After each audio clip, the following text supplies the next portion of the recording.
Your Honor, members of the jury, this case is not about whether Patricia Hearst was present during the crimes. It is about whether she was truly in control of her actions. The prosecution will tell you that a young woman from a privileged background willingly abandoned her life to join a domestic terrorist group. They will argue that she made conscious decisions, that she acted with intent, and that should be held accountable for those actions. But the evidence will show a starkly different reality, one in which Patricia Hearst was not a rebel, but a hostage. On the evening of February 4th, 1976, Patricia Hearst's life was stolen from her.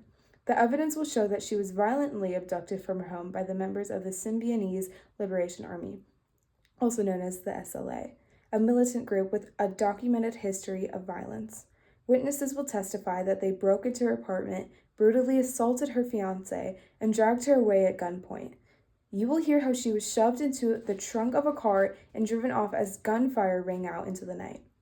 For the next 59 days, Patricia Hearst was held captive in a small, dark closet.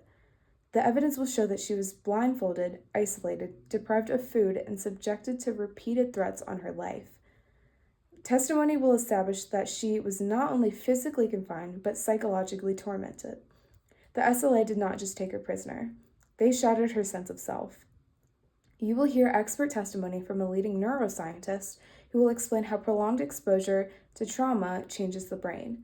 Science confirms that when a person is subjected to extreme stress, whether it's through isolation, starvation, and repeated abuse, their ability to think rationally and make independent choices is stripped away. The brain enters a survival state where disobedience is simply not an option. A trauma recovery specialist will testify that Patricia Hearst's response were not those of a willing participant, but of a victim doing whatever she could to survive.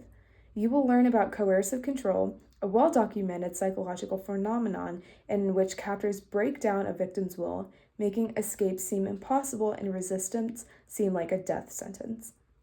A hostage negotiation expert will walk you through the known methods used by the SLA to break her down.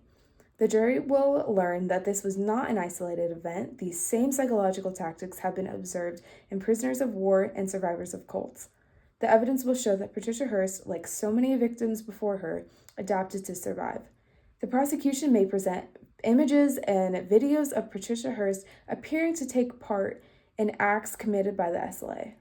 But expert testimony will explain how coercion works, how survival mechanisms take over, and how victims comply, not out of free will, but because their very lives depend on it.